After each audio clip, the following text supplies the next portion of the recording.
Hello everyone, welcome to another broadcast from the bunker. As you can see, I've moved around in the bunker for a change of scenery. I'm chagrined to say that I did not get that call for an audition yet. However, I did get a sponsor for this broadcast, COVID Delirium. COVID Delirium is a new online company providing all things coronavirus, from the mundane to the miraculous, and ready to exploit your every need and fear. They carry some fabulous products and services, and COVID Delirium is offering Bunker Broadcast viewers a 10% discount on their first order. Go to coviddelirium.com/bunkerbroadcast and check them out.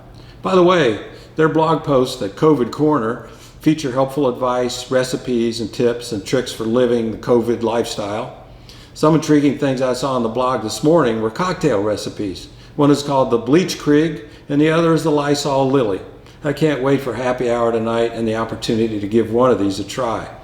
But for now, back to today's broadcast from the bunker.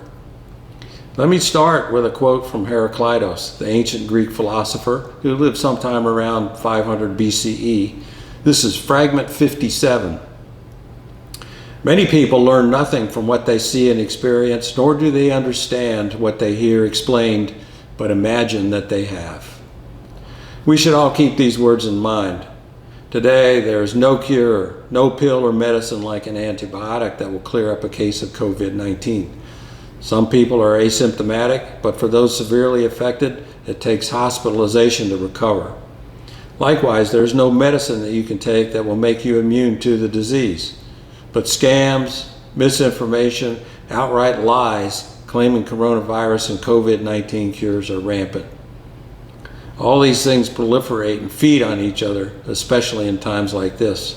There are fake coronavirus websites, there are fake texts, emails, and robocalls claiming to be from the CDC or about a check that you have coming.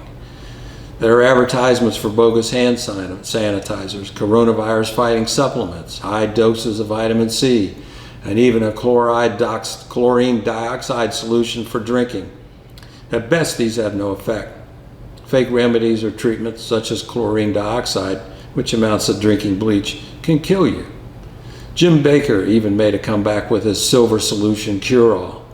For those who might have forgotten, Jim Bakker was a televangelist that spent 5 years in jail for defrauding his followers. The states of New York and Missouri are trying to shut him down, and the Los Angeles district attorney is also pursuing the case. I don't know if he's still operating. Last I read that DirecTV is pushing channels to drop him, and his credit card processing company has already dropped him. The FBI and the FDA have been actively investigating, pursuing many of these fake operations, but they cannot keep pace. Even some doctors are guilty of scams. A physician in San Diego, Dr. Jennings Staley by name, has been charged with a federal crime for selling a COVID-19 concierge medical pack that included hydroxychloroquine that he said cures the disease associated with coronavirus. Incidentally, Staley said he obtained the hydroxychloroquine from China. To top it off, I read in a New York Times article that conspiracy theorists and right-wing nuts are now accusing Bill Gates of creating the coronavirus. No individual has done more and continues to do more to combat disease on a global scale.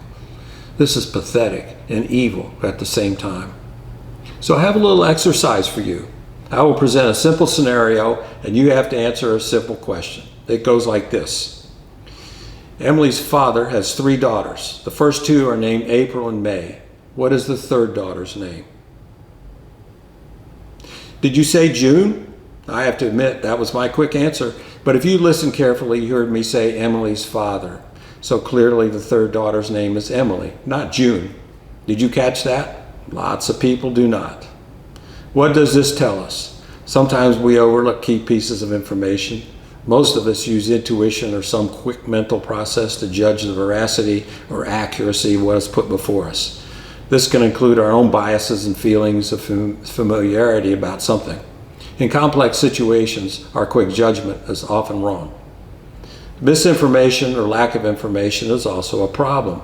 In March, just last month, a YouGov economist poll found that 13% of the respondents believe coronavirus is a hoax. I suspect that this group is less likely to heed social distancing and other preventive measures. It is of sufficient size to actually spread the virus. There is another level of misinformation which is more dangerous. Rick Bright was dismissed just recently as the chief of the Department of Health and Human Services unit overseeing the development of a coronavirus vaccine.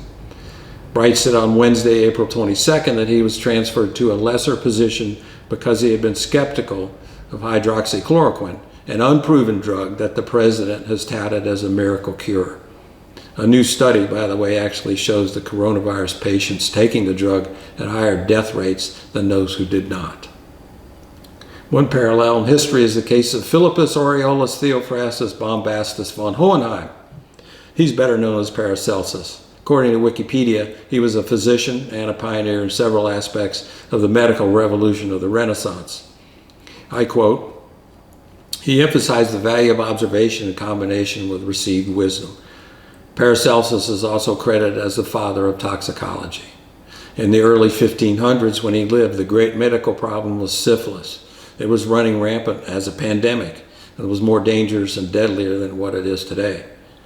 One of the purported treatments was guaiac wood, a tree that grew in the West Indies. You can see from this depiction around 1580, the treatment was quite elaborate and only the wealthy could afford it. But the treatment was ineffective. Paracelsus vigorously attacked this treatment as useless and as a scam perpetrated by the Fugger family of Augsburg. The Fuggers were the main importers of guaiac wood. They were extremely wealthy and were one of the most powerful families in Europe at the time. As a consequence, Paracelsus was silenced and forced to leave town. Incidentally, syphilis went by many names. It was called the French disease in Italy, Malta, Poland, and Germany, and the Italian disease in France. The Dutch call it the Spanish disease, the Russians call it the Polish disease, and the Turks call it the Christian disease or Frank disease. Does this remind you of anything? All this brings to mind Carl Sagan's book, The Demon-Haunted World, Science as a Candle in the Dark. Chapter 12 is titled The Fine Art of Baloney Detection. I don't know if you can actually see this or focuses. He means baloney in the sense of slang, not sausage. You have to wonder how baloney came to be used to disparagingly label something as nonsense or foolishness. The first use of the word is attributed to Alfred E. Smith, governor of New York from 1923 to 1928. He frequently used the term baloney in reference to Washington bureaucracy. Anyway, one thing Sagan warns against is argument from authority or power. He says that when societies and governments lose the capacity for critical thinking, the results can be catastrophic. This book came out in 1996, by the way. Purveyors of deceptions rely on old tricks, long used by propagandists and other dispensers of misinformation, and some people are more susceptible than others.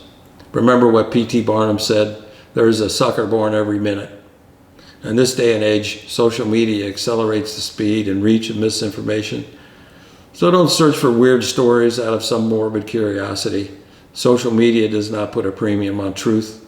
It incentivizes engagement. Users of social media are subjected to algorithms with the purpose of driving engagement. Be careful lest you become an algorithmic mushroom whereby you are kept in the dark and covered with manure. I guess we shouldn't be surprised about any of this. The nature of man has not changed. The book of Proverbs mostly counsels us to seek wisdom, knowledge, and understanding and to guard against folly. So I'll leave you with Proverbs chapter 14, verse 15. The simple believeth every word, but the prudent man looketh well to his going. Thank you for your attention, and thanks to our sponsor, COVID Delirium.